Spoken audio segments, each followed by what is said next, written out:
Hai, kembali lagi dengan saya Pahala Nahot dari Smart Accounting Tutorial. Kali ini saya akan membahas materi mengenai PTKS, khususnya bagaimana cabang akan melaporkan PTKS-nya setiap bulan atau setiap ada klaim ke kantor pusat. Bagaimana bentuknya? Mari kita lihat video ini. Sengaja saya buat kertas kerjanya dalam berbentuk Excel untuk memudahkan teman-teman mengerti atau membuat laporan yang serupa jika dibutuhkan. Maka saya bisa memberikan soft copy-nya. Silakan teman-teman komen saja di bagian komentar dan berikan nomor telepon atau nomor ucap. Saya bisa share materi yang kita pelajari hari ini.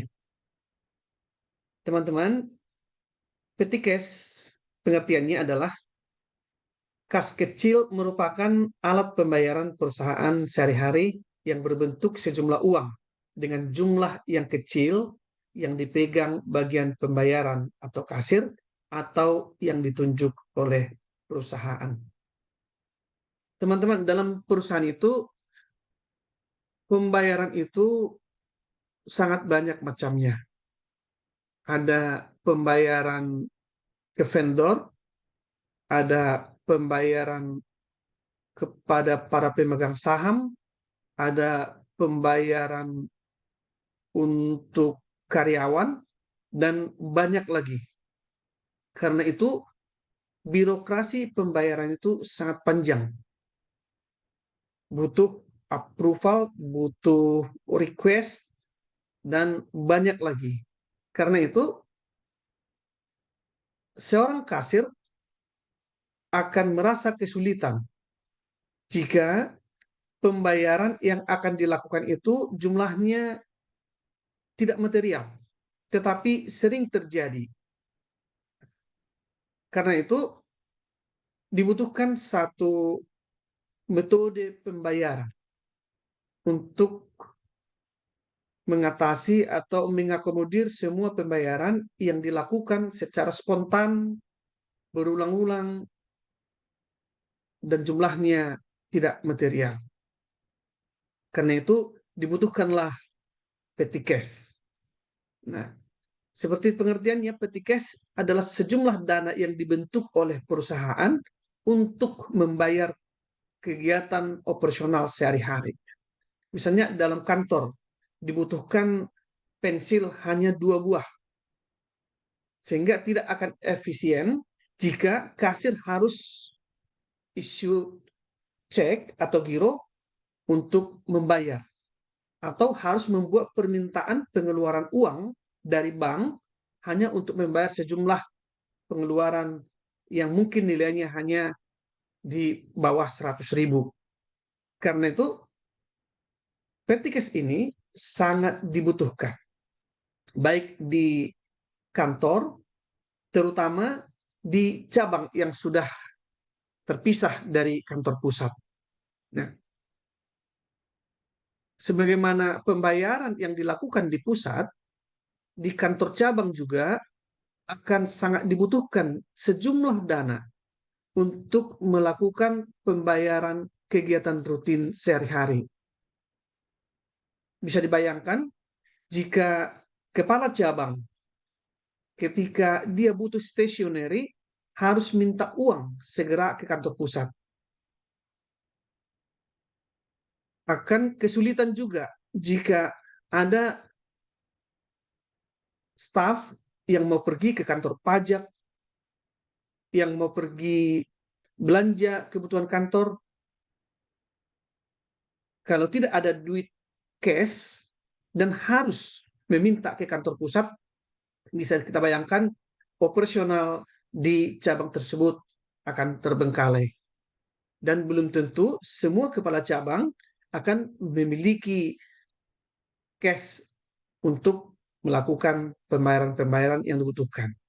Karena itu, kantor pusat akan lebih bijaksana jika membentuk petty cash di cabang tersebut. Nah, secara accounting, bagaimana nantinya pencatatannya? Nah, di kantor cabang yang perlu dilakukan adalah hanya mengorganisir, mensummarize, mengumpulkan semua pembayaran-pembayaran yang dilakukan. Nah, sehingga kantor cabang membutuhkan buku kas penerimaan dan pengeluaran dan beserta dengan saldonya. Kemudian yang harus dilakukan oleh kantor cabang adalah membuat laporan, membuat rekonsiliasi, dan mengklaim kembali ke kantor pusat sejumlah uang yang dibutuhkan untuk mengganti pengeluaran yang sudah dilakukan. Nah, dalam kegiatan sehari-hari di perusahaan, metode yang dilakukan oleh perusahaan terhadap petty cash ini ada dua. Yang pertama, metode fluktuasi. Nama saja sudah fluktuasi, artinya berubah-ubah. Nah, pengertiannya adalah jumlah petty cash berubah-ubah sesuai kebutuhan perusahaan. Misalnya di hari Minggu butuh untuk bayar upah harian, maka perusahaan akan memberikan sejumlah uang yang dibutuhkan untuk membayar upah harian tersebut.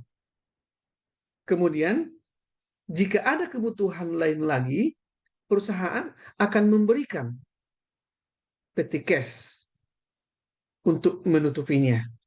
Nah, sehingga pada metode fluktuasi ini sifatnya sangat spontan atau berubah sesuai dengan berapa jumlah yang dibutuhkan oleh kasir untuk membayar sebuah pembelian atau pengeluaran yang terjadi. Ya. Kemudian metode yang kedua adalah metode perpetual. Metode perpetual ini adalah saldo petty cash-nya tetap. Jadi kalau misalnya dikasih atau dibentuk dana senilai 5 juta, maka nilai 5 juta ini nanti yang tercatat di trial balance di pembukuan adalah senilai 5 juta. Nah, itu bedanya dengan metode fluktuasi. Kalau metode fluktuasi yang tercatat di trial balance itu tidak ada karena jumlahnya tidak tetap. Ya, dia hanya yang dipegang oleh kasir atau pemegang petty cash dan jurnalnya nanti akan dilakukan di kantor pusat. Nah, metode perpetual juga sama, jurnalnya nanti akan dilakukan di kantor pusat oleh bagian accounting, tetapi setiap klaim yang dilakukan oleh kantor cabang membutuhkan rekonsiliasi supaya bagian accounting bisa membandingkan jumlah yang tercatat di trial balance berapa dan jumlah yang dilaporkan oleh pemegang petty cash berapa, sehingga jika ada diskrepansi atau ada selisih bisa langsung segera ditelusuri. Nah, metode perpetual adalah jumlah petty cash tetap. Petty cash akan diisi sebanyak berapa yang sudah dibelanjakan. Misalnya nilai petty cash adalah 5 juta, dalam seminggu dibelanjakan 3 juta. Kemudian kasir akan mengklaim jumlah yang 3 juta tersebut ke perusahaan melalui report atau laporan pengeluaran kas di cabang. Nah, kemudian perusahaan akan mengganti klaim belanja 3 juta tersebut dan ditransfer kembali kepada pemegang petty cash sehingga jumlahnya tetap senilai 5 juta. Nah, secara accounting teman-teman, yang perlu dicatat adalah yang pertama, pada waktu pembukaan petty cash, maka akan di-create account baru. Ya, dalam contoh 10101 yaitu petty cash cabang A, B, C atau terserah cabang yang dimana yang akan dibuka. Nah, kemudian akan dikredit kas atau bank. Jadi jurnalnya adalah petty cash cabang A di debit, kas dan bank di kredit senilai misalnya 5 juta. Dan ini nanti akan muncul di trial balance. Satu lain, petty cash cabang A, jumlahnya debit senilai 5 juta. Nah, yang kedua, apa yang harus dilakukan? Waktu mengklaim biaya atau kas yang sudah terpakai. Di kantor cabang tidak ada jurnal sama sekali. Mereka melaporkan semua biaya yang sudah dikeluarkan atau sudah biaya yang timbul di cabang tersebut. Jadi jurnalnya adalah sejumlah biaya. Kalau ada 5 jenis biaya, ditulis semua 5 jenis biayanya dan jumlahnya berapa.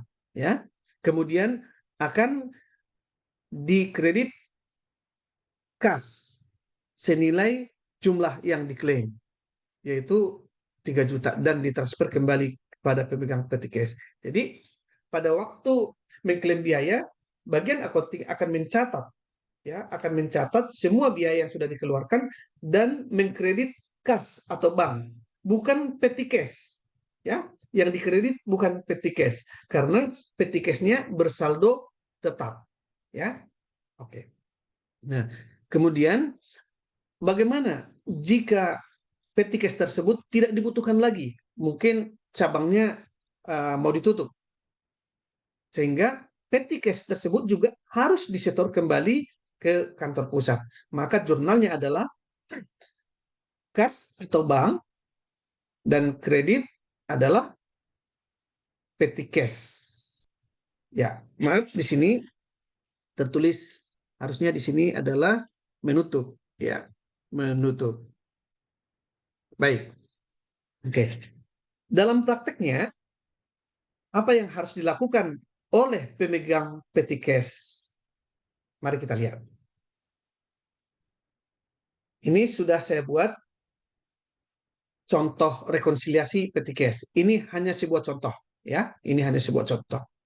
Maka betulnya adalah cabang, nama cabang, ya.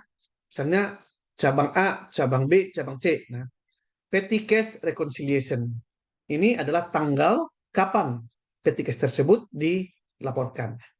Nah, cash on hand, ya.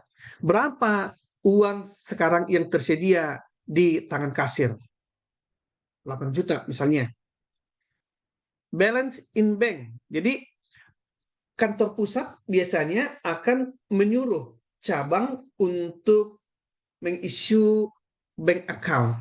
Jadi kantor pusat nanti akan mentransfer sejumlah dana ke cabang, ke rekening yang sudah dibuka oleh cabang tersebut. Nah, dalam contoh ini, saldo yang masih ada di bank adalah 2.500.000.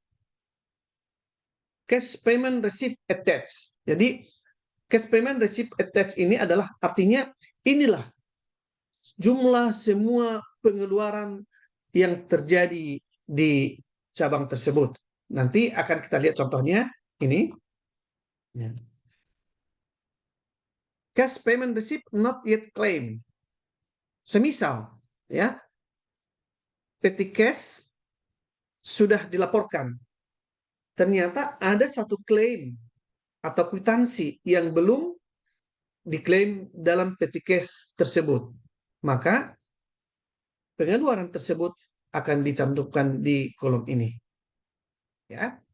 Terus bank charge, jika ada bank charge, misalnya beda bank, maka akan dicantumkan di kolom ini. Nah, cash payment receipt attached to be reimbursed. Jadi berapa yang harus diterima kembali oleh pemegang petty cash supaya petty cash-nya tetap sama. Nah, dalam hal ini cabang A petty cash-nya dibentuk senilai 20 juta rupiah. Ya, 20 juta rupiah. Jadi bagaimana kepala cabang atau kasir membuat laporan rekonsiliasi petty cash sehingga menggambarkan berapa jumlah uang ada di tangan, berapa uang yang ada di bank, berapa yang akan diklaim, yang akan dikembalikan lagi dari kantor pusat, berapa pengeluaran yang belum sempat dimasukkan ke angka cash payment receipt attached ini yang belum tergabung dalam angka yang akan diterima dari kantor pusat. Ya, berapa bank charge-nya? Sehingga setelah ditotal semuanya akan reconcile dengan angka 20 juta. Nah, inilah bentuk rekonsiliasi petty cash di perusahaan cabang yang dilaporkan ke kantor pusat. Nah, di sini siapa yang menyiapkan? Siapa yang memeriksa? Siapa yang verified? Yang verified biasanya ada ini di bagian accounting nanti ya. Kemudian siapa yang approve? Manager accounting sebelum petty cash tersebut di reimburse.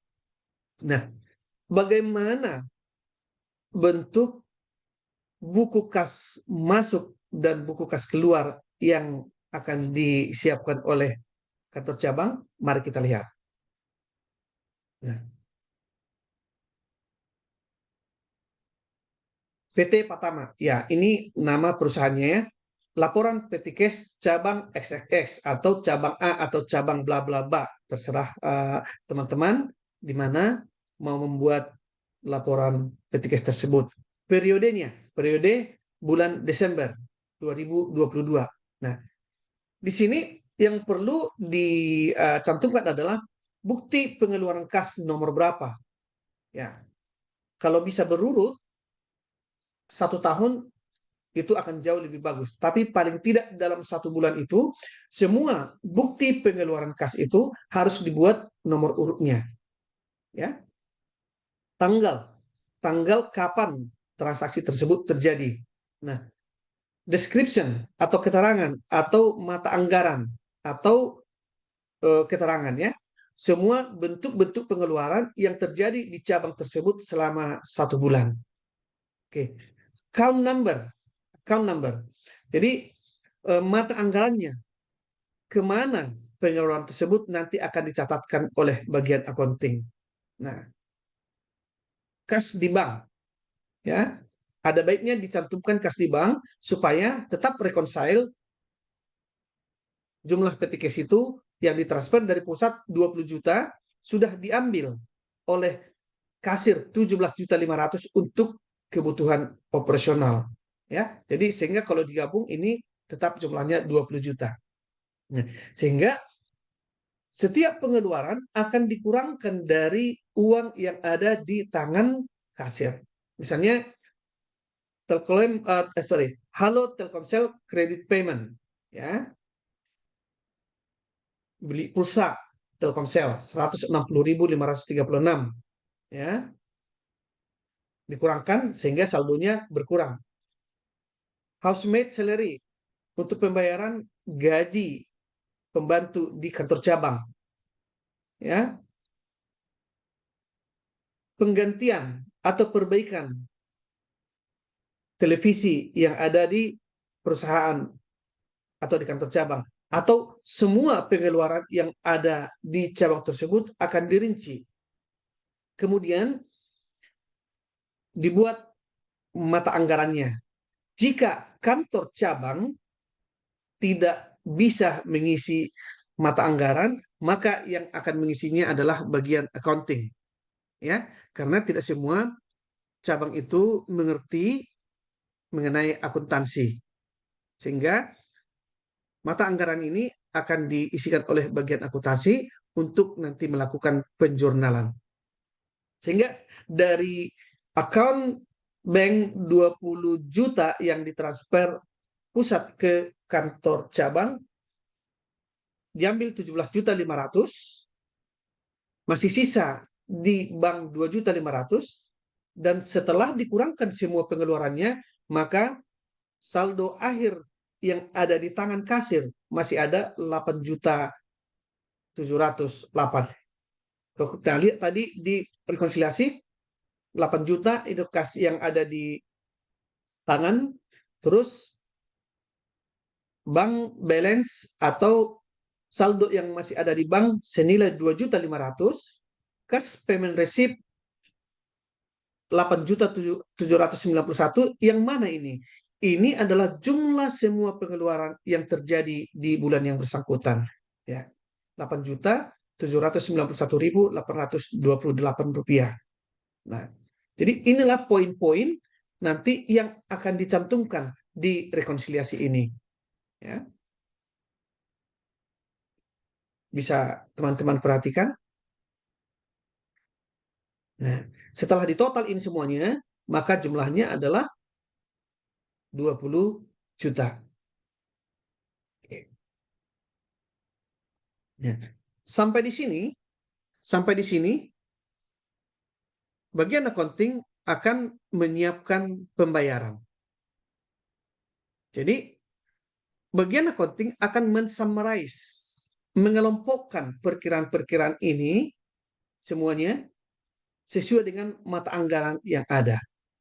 Nah, sehingga bagian accounting setelah melakukan pembayaran akan membukukan nanti di pembukuan atau di sistem akuntansi yang dipakai oleh perusahaan. Ya. Nah, setelah dikelompokkan, ini disortir ya teman-teman, disortir berdasarkan chart of account-nya. Ya, disortir berapa misalnya untuk spare part atau materials 53003 berapa kali pembelian, ya. Misalnya yang berhubungan dengan mobil, ya fuel, pertalite berapa kali dilakukan pembelian mobil, pembelian gasolin atau premium atau pertalite, ini akan dicantumkan dengan mata anggaran yang sama. Jadi setelah dikelompokkan, maka di-summarize lagi, ya. Inilah nanti yang dicantumkan di cek voucher. Ya. Kalau kita lihat cek voucher, inilah cek voucher pembayaran. Nah, PT Patama cek voucher akan dibayarkan kepada pemegang petty cash. Dalam hal ini dalam kantor cabang, karena buku bank yang diterbitkan harus atas nama kepala cabang. Ya, maka uang akan ditransfer dari kantor pusat kepada rekening kepala cabang. Disebutkan nama kepala cabangnya.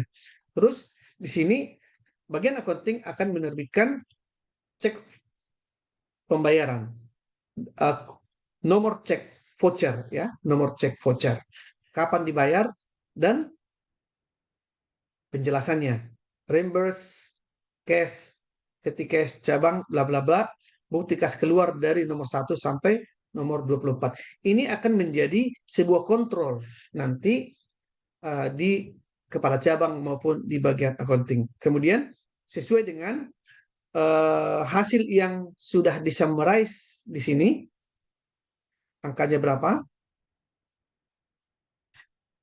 Inilah semua biaya yang harus dibukukan oleh bagian accounting. Kalau kita lihat tadi di sini, ya, waktu mengklaim biayanya, maka semua biaya, sejumlah biaya yang terjadi, inilah dia, sejumlah biaya yang terjadi, atau di sini, ya, sejumlah biaya yang terjadi. Ya. Ya. Kemudian bagian accounting akan menerbitkan cek atau giro senilai Rp8.791.828. Nah, siapa yang menyiapkan, siapa yang mengcek, memeriksa, siapa yang approve. Kemudian nanti bagian accounting akan mengentry ke sistem dan entry nomor berapa, posted ke sistem, siapa yang posting, dan nomor berapa. Baik, teman-teman, demikian pembahasan kita mengenai bank rekonsiliasi. Sekali lagi, yang dibutuhkan oleh kepala cabang atau pemegang petty cash untuk handling petty cash adalah dia harus mengerti bagian-bagian mana yang harus dia laporkan. Ya, yang paling pokok adalah dia harus tahu berapa uang yang ada di tangannya. Dia harus tahu berapa uang yang masih ada di bank. Dan dia harus tahu berapa yang harus diklaim ke kantor pusat supaya PT Cash-nya tetap ya perpetual, tetap saldo kas tetap. Dalam contoh ini adalah 20 juta. Baik, teman-teman, demikian pembahasan kita mengenai PT Cash. Jika ada pertanyaan dan mau didiskusikan, silakan komen di komentar. Ya, jika teman-teman merasa bahwa tutorial ini bermanfaat, silakan dukung kita dengan subscribe Smart Accounting Tutorial. Sukses selalu, salam accounting.